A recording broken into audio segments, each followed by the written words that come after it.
Hello, good morning students. तो चलते हैं एक नए चैप्टर के साथ, एक नए टॉपिक के साथ, the problem of Indian agriculture.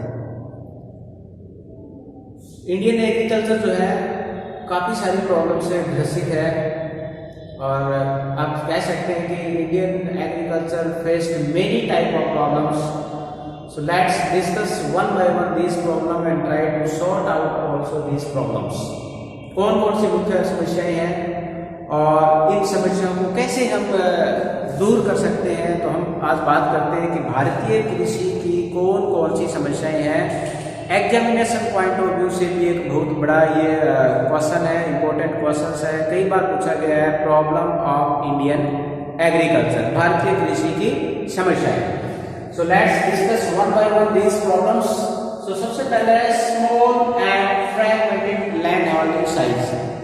Small यानी कि छोटे, फ्रैगमेंटेड बिखरे हुए लैंड होल्डिंग साइज, खेतों का आकार। हमें ये पता है कि भारत के अंदर जो खेतों का आकार है वो काफी छोटा है as compare to the other developed countries. छोटे के साथ साथ में फ्रैगमेंटेड हुए, बिखरे हुए। एक ही विलेज के चारों ओर यदि बात करें तो यहाँ पर जो है इधर में एक ही फैमिली के कुछ जो फील्ड इधर में है, कुछ इधर में है, तो बिखरे हुए हैं नॉर्थ वेस्ट या नॉर्थ साउथ या ईस्ट वेस्ट के अंदर। या यूँ कह सकते हैं उनका आकार छोटा है और बिखरे हुए होने के कारण जो है ये इनमें प्रॉपरली वो प्रोडक्शन नहीं ले पाते हैं। इधर से यहाँ आने में काफ़ी टाइम वेस्ट होता है। यदि वो मशीनरी का यूज करते हैं तो ज़्यादा उनको ऑयल एक्सपेंड करना पड़ता है। इस प्रकार से हम कह सकते हैं कि small and fragmented land holding size is a major problem of Indian agriculture. We can not properly operate the machinery on the small land holding size और इसकी वजह से हमारा जो प्रोडक्शन है वो काफी कम होता है। Next, poor quality seeds. Indian farmer face many type of problems regarding the purchasing of poor quality seeds. Poor quality seeds यानी क्योंकि ज़्यादातर भारत के जो किसान हैं वो छोटे हैं, स्मॉल हैं, मार्जिनल हैं, और जो रिच हैं they purchase high quality of seeds, but those who are poor और marginal land farmers they purchase the low quality और the poor quality of seeds. अब जब पुअर क्वालिटी का ही सीड्स होगा तो उसकी प्रोडक्शन हमारी कहाँ से बढ़ेगी। तो इसलिए हम कह सकते हैं कि the second problem is the poor quality seeds. अच्छी क्वालिटी के बीज नहीं मिलने के कारण भी कई बार जो है किसानों की जो फसल है वो अच्छी नहीं हो पाती है और उनको काफ़ी समस्याओं का सामना करना पड़ सकता है।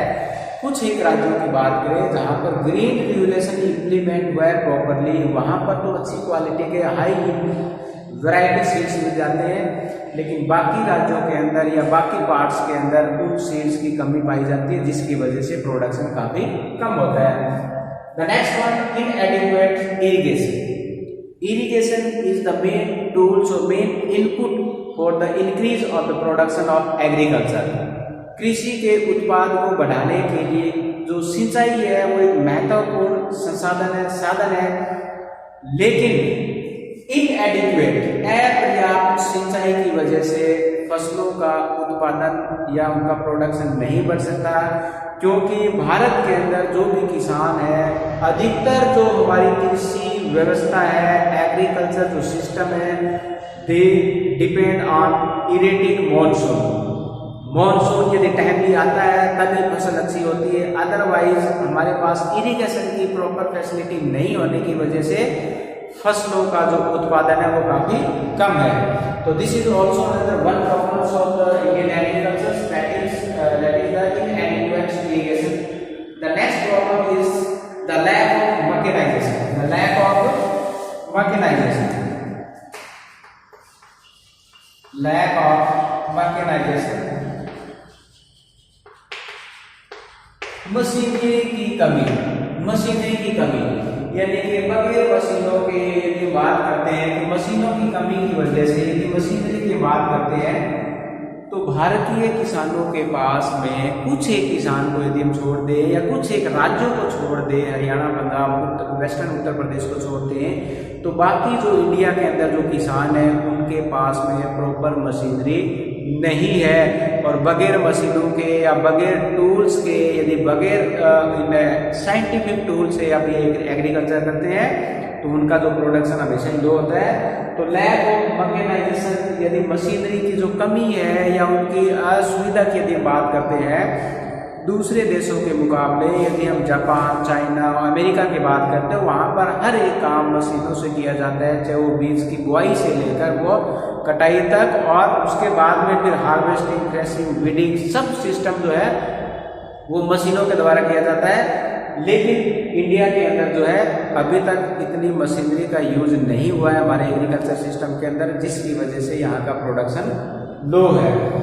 Next problem is the इनएडिक्वेट storage facility. इनएडिक्वेट storage facility, इनएडिक्वेट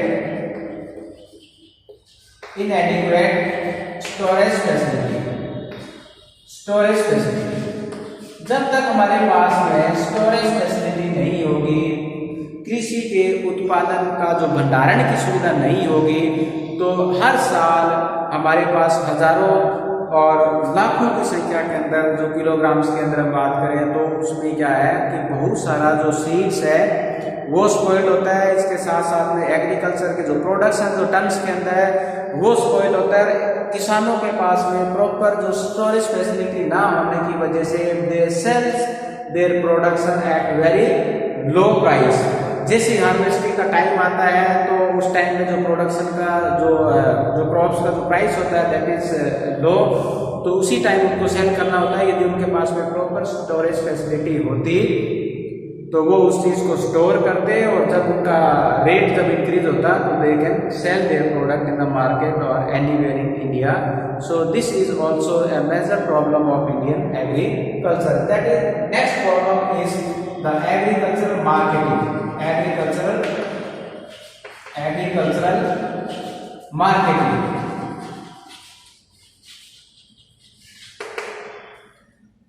agriculture marketing की बात करें तो those who are performing agriculture or practicing agriculture, they know that they sell their crops to the middlemen or the traders. Why? Because they purchase the seeds or they take money as borrow from these middlemen or the traders. So they purchase their price at very low cost. यानी कि जो किसान लोग हैं खेती बाड़ी करते हैं उनके पास में बीजों की कमी है, मशीनों की कमी है, पैसों की कमी है, तो वो क्या करते हैं, वो बिचौलिए से या जो मनी लेंडर है उनसे क्या करते हैं, पैसा उधार में लेते हैं उन चीज़ों को परचेज करने के लिए। जब उनकी फसल तैयार हो जाती है तो वो क्या करते हैं, बिचौलिए या जो मनी लेंडर है वो उनकी फसल को परचेज कर लेते हैं, जो लो प्राइस में उनको देना पड़ता है क्योंकि वो नहीं बेचेंगे तो नेक्स्ट ईयर उनको जो है वो पैसा नहीं देंगे। सो this is also a problem. यदि ये एग्रीकल्चर मार्केटिंग होती प्रॉपरली, यदि मंडियाज होती, यदि वेल डेवलप्ड मंडी होती, तो फार्मर क्या करते हैं, अपनी फसलों को डायरेक्ट जो है मंडी में लेके जाते हैं, वहाँ पर सेल करते हैं, उनको उनका जो मिनिमम जो है एमएसपी जिसको बात करते हैं उनको मिलता। लेकिन यहाँ पर जो है वो एमएसपी उनको नहीं मिल रहा है, जिसकी वजह से वो जो है उन चीज़ों को, अपने एग्रीकल्चर प्रोडक्शन को मनी लैंडर के पास में या ट्रेडर के पास में बेचने पे मजबूर हो जाते हैं। This is also major problem of Indian agriculture. The next problem is the scarcity of the capital. Scarcity of capital, पूंजी की कमी, पूंजी की कमी। क्योंकि हमें ये पता है कि हमें सीड्स खरीदना है, हमें इरिगेशन सिस्टम को डेवलप करना है, हमें मशीन खरीदनी है, तो इन सब चीज़ों के लिए हमारे पास क्या होना चाहिए, कैपिटल यानी कि मनी। और वो हमारे इंडियन जो फार्मर है उनकी सबसे बड़ी प्रॉब्लम्स है, या इंडियन एग्रीकल्चर सिस्टम की जो प्रॉब्लम है, क्योंकि most of the farmer are very poors. ठीक है, तो पुअर फार्मर के पास में, जहाँ पर जिनके पास में 1 या 2 एकड़ जो ज़मीन होती है, वो कहाँ से इन चीज़ों को परचेज कर पाएंगे। इसीलिए ज़्यादातर वो काम अपना ट्रेडिशनल टूल से करता है, मैनुअल लेबर से करता है, एनिमल्स का यूज करता है एज ए ट्रांसपोर्ट के रूप में। इसलिए जो है क्यों, क्योंकि उसके पास में पैसे की कमी है। पैसे की कमी होना हमारे इंडियन एग्रीकल्चर की एक बहुत बड़ी प्रॉब्लम है। नेक्स्ट इसमें बात करें primitive technology. Primitive technology, primitive technology यानी कि हम बात करते हैं कि जो प्रीमिटिव यानी कि बहुत ही जो प्राचीनतम है, आदिवासी जिसको हम IoT बोलते हैं। प्रीमिटिव टेक्नोलॉजी उन तकनीकी का वो यूज करते हैं कौन, इंडियन एग्रीकल्चर, किसमें, अपने एग्रीकल्चर सिस्टम में। कैसे प्रीमिटिव टेक्नोलॉजी, आप लोगों ने फावड़ा, हल, कुदाली, दरांती ये देखे होंगे। इन चीजों से ये उनकी टूल्स है और टेक्निक्स हैं, इन्हीं से वो एग्रीकल्चर करते हैं। अब इन चीज़ों का यदि हम प्रयोग करेंगे तो कहाँ से हमारे एग्रीकल्चर के अंदर प्रोडक्शन बढ़ेगा। इसलिए आज के समय में हमारे ये रिक्वायरमेंट होनी चाहिए कि आज हम मॉडर्न और साइंटिफिक और एडवांस जो है टेक्निक्स का यूज करें ताकि we can increase our production. तो यहाँ पर जो है प्रीमिटिव टेक्नोलॉजी का वो यूज करते हैं। पानी जो है इरिगेशन, जो सिंचाई की जो बात करते हैं उसमें भी जो प्राचीन तकनीकी से यदि हम आज बात करते हैं इरिगेशन की, तो हम कच्चे नालों की बजाय हम जो है उसमें पाइप के द्वारा या फाउंटेन सिस्टम को यदि हम यूज करें तो एक तो हमारा वाटर जो है वेस्टेज कम होगा और दूसरी जितनी रिक्वायरमेंट है फसल को पानी की उतना उसको मिलेगा और जो वेस्टेज जो वाटर है, सीपेज जो वाटर है उसको हम रोक सकते हैं। तो इस प्रकार से बहुत सारी बातें हैं जिसको हम इसके अंदर ले सकते हैं। लेकिन यहाँ पर जो प्रीमिटिव टेक्नोलॉजी है वो भी हमारी इंडियन एग्रीकल्चर की एक प्रॉब्लम्स है, इसको हमें दूर करना चाहिए। और मैक्सिमम हम गवर्नमेंट जो इनिशिएटिव लेकर जो है लोगों को कुछ नए टेक्निक्स, नए टूल्स को परचेज करने के लिए उनको कुछ सब्सिडीज देनी चाहिए ताकि they can also use this modern technology in their agriculture system as the other countries are also use. तो इस प्रकार से हम इन चीजों को यूज कर सकते हैं। The next problem is the lack of the crop diversification. Crop diversification. Crop diversification. Crop diversification. फसल का यदि हम बात करें, विविधीकरण की बात करें तो यहाँ हम जो है सिर्फ ट्रेडिशनल तरीके से हम एग्रीकल्चर ले रहे हैं। खरीफ में हमें क्या है राइस और कॉटन बोना है और रबी के अंदर हमें वीट और मस्टर्ड बोना है। इनसे हटके भी हमारे पास क्रॉप्स होनी चाहिए। हम बार बार जो है क्रॉप्स के अंदर रोटेशन लेके आए, कि डाइवर्सिफिकेशन लेके आए, हम हॉर्टिकल्चर की तरह, हम फ्लोरिकल्चर की तरह चले हम, तो उससे क्या हम प्लांटेशन एग्रीकल्चर की तरफ बढ़े, हम जो है हमारी जो कैश क्रॉप है उसकी तरफ बढ़े हम। तो क्रॉप्स के अंदर एक डाइवर्सिफिकेशन होना चाहिए। तो इससे क्या होता है, एक तो हमारी इनकम बढ़ती है, दूसरा हमारा जो सॉइल की फर्टिलिटी है वो मेंटेन रहती है, तीसरा हमारा जो इकोनॉमिक लेवल भी बढ़ता है। तो यहाँ पर हमें क्या है क्रॉप्स के अंदर डाइवर्सिफिकेशन करने की जरूरत है, कि फसलों में विविधीकरण करने की जरूरत है ताकि हम आज के हिसाब से, आज के टाइम के हिसाब से हम फसलों को ग्रो कर सके और हमें अच्छे इनकम प्राप्त हो सके। तो lack of the crop diversification is also a major problem of Indian agriculture. The next problem is the low productivity. Low productivity, low productivity, कम उत्पादकता, लो प्रोडक्टिविटी। प्रोडक्टिविटी यदि बात करें भारतीय कृषि की तो यहाँ की जो उत्पादकता है वेरी लो है। दूसरे देशों की उत्पादकता की बात करें तो काफ़ी हाई है। यदि हम इंटरनेशनल स्टैंडर्ड की बात करें तो वो भी पर हेक्टेयर के हिसाब से यदि बात करें, चाहे फूड ग्रेड की बात करते हैं तो वो लगभग 4500 किलोग्राम के करीब है। लेकिन हमारे यहाँ पर लगभग 3800, 3700, यदि चाइना की बात करें तो 6800 किलोग्राम है। तो दूसरे देशों के मुकाबले में भी हमारे यहाँ की जो उत्पादकता है एग्रीकल्चर की वो काफ़ी कम है। तो हमें इसको बढ़ाना चाहिए, इसके द्वारा हम इसमें मैक्सिमम इनपुट देकर like irrigation and seeds and other things. Low fertility of soil, low fertility of soil, fertility of soil, soil. अब इंडियन जो एग्रीकल्चर सिस्टम है पिछले 100 ईयर से जो एग्रीकल्चर करता आ रहा है, अब एक ही टाइम में यदि इतने समय पीरियड से एक ही जगह पर हम एग्रीकल्चर करेंगे तो हमारी जो सॉइल की जो प्रोडक्टिविटी है वो काफ़ी लो हो जाती है। जहाँ पर इसको रिप्लेनिश करने का, अपने आप को सस्टेन करने का यहाँ हमको जो टाइम नहीं मिला, क्योंकि हम more use of irrigation, more use of pesticide and more intensive use of the land, इसकी वजह से क्या होता है कि सॉइल की जो फर्टिलिटी है वो मेंटेन नहीं रह पाती है और उसमें उपजाऊपन है वो कम हो जाता है, जिससे हमारी उत्पादकता के ऊपर यानी प्रोडक्टिविटी के ऊपर काफ़ी प्रभाव पड़ता है। तो low fertility of soil is also a major problem of Indian agriculture. यहाँ क्योंकि जो सॉइल की फर्टिलिटी को मेंटेन रखने के लिए हमें जो है उसको फैलो लैंड भी छोड़ना चाहिए, उसमें क्रॉप डाइवर्सिफिकेशन भी करना चाहिए, लेकिन एक तो हमारा अनसाइंटिफिक मेथड ऑफ एग्रीकल्चर और more use of in some part of India more use of irrigation and excess use of fertilizers lose the fertility of the soil, soil की फर्टिलिटी को काफ़ी कम कर दिया है, जिससे भी उत्पादकता काफ़ी हमारी कम हो रही है। यदि हम नेक्स्ट पॉइंट की बात करें तो इसके अंदर हमारा पॉइंट आता है कि लो status of agriculture in society, low status of agriculture in society, low status. गांव के अंदर पूछते हैं कि आपके फादर क्या करते हैं, आपका बेटा क्या करता है, कहते हैं एग्रीकल्चर करते हैं, तो उसी टाइम लोगों की मेंटेलिटी ये बन जाती है कि वो तो एग्रीकल्चर करते हैं, इनका स्टेटस लो है। तो ये जो मेंटेलिटी है हमारी इंडियंस के अंदर या इंडियन पीपल्स के अंदर, लो status of agriculture in society, के समाज के अंदर कृषि करने वालों का स्टेटस लो माना जाता है। So most of the farmers and their sons, ठीक है, they left the agriculture system and moved toward the urban areas in search of the good job।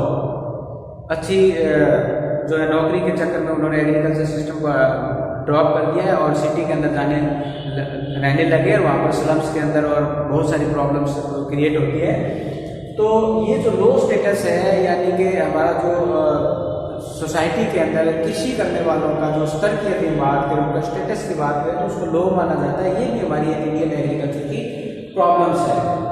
उसके बाद में हमारी इसमें बात करते हैं lack of defined agriculture land use policy, और एक इसके अंदर हम बात करते हैं यहाँ पर है लैक ऑफ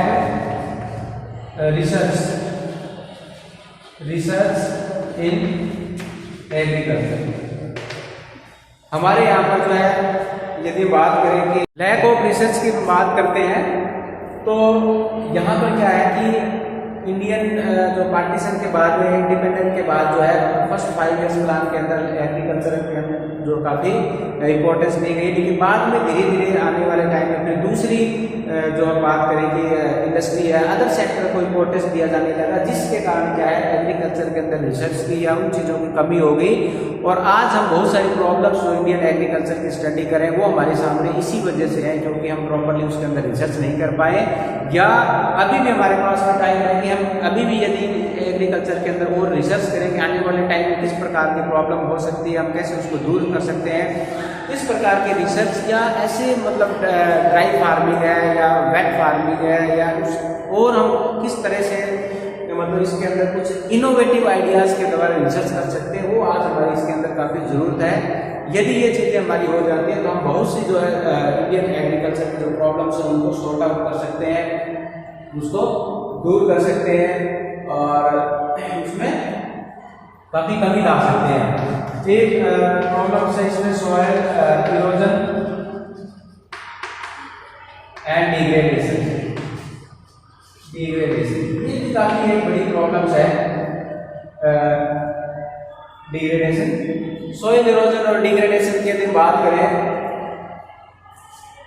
तो ये भी इंडियन एग्रीकल्चर की काफ़ी प्रॉब्लम्स हैं कि इंडिया के अंदर बहुत सारे ऐसे एरिया है जहाँ पर सॉइल इरोजन की जो पाई जाती है, लैंड का डिग्रेडिंग हुआ है, तो इसको भी यदि हम टाइम टू टाइम उसको थोड़ा सा चेक आउट करें, उसको मॉनिटरिंग करें या उसको यदि स्टॉप करने की कोशिश करें, उसको हम आगे बढ़ने से रोकने की कोशिश करें, तो हम ये कह सकते हैं हम अपने एग्रीकल्चर का जो हमारा डायमीटर है या उसका जो एरिया उसको भी इंक्रीज कर सकते हैं और साथ साथ में जो प्रॉब्लम हम फेस करें उनको भी हम दूर कर सकते हैं। सो दीज आर द सम। इसके साथ साथ और बहुत सारी प्रॉब्लम है। गवर्नमेंट पॉलिसीज़ की बात करें या कुछ और, यदि हम बात करें ट्रेडिशनल टूल्स की बात करें, अनसाइंटिफिक मेथड ऑफ एग्रीकल्चर की बात करें, या एक इसमें मेजर जो प्रॉब्लम्स हम बात करते हैं कि dependent on monsoon, dependent on monsoon, यानी कि भारत की जो कृषि है वो मानसून के ऊपर आधारित है। मानसून का मतलब कि भारत के अंदर जब मानसून की रेनफॉल अच्छी हो जाती है, टाइमली आ जाती है, और तब तो हमारा प्रोडक्शन बढ़ जाता है। लेकिन जिस टाइम मानसून डिले हो गया, ब्रेक हो गया या गैप पड़ गया या अच्छा नहीं हुआ, तो हमारी जो क्रॉप्स है पूरी की पूरी रुइंड हो जाती है। उस टाइम पे हमें इरिगेशन की जरूरत पड़ती है, लेकिन वहाँ पर इरिगेशन नहीं मिल पाती है। तो इसलिए हम कह सकते हैं कि भारत की जो अधिकतर कृषि है mostly they are dependent on monsoon, Indian monsoon. So अब हमें क्या है कि मानसून के ऊपर डिपेंड रहना पड़ता है। भारत की जो कृषि है वो मानसून के ऊपर आधारित मानी गई है। मानसून की बारिश अच्छी होती है तो खरीफ की फसल अच्छी होती है, यदि नहीं होती है तो फिर हमारी क्रॉप्स स्पॉइल हो जाती है। तो these are the sub problems of Indian agriculture. I hope कि आपको ये पॉइंट समझ में आए होंगे। आप जो है 1 बाय 1 इन पॉइंट्स को नोट कर सकते हैं, उसको अच्छे से पॉइंट्स बनाकर एक्सप्लेन कर सकते हैं, तो इससे आपका जो है एग्जाम अच्छा जाएगा। तो वंस अगेन थैंक यू।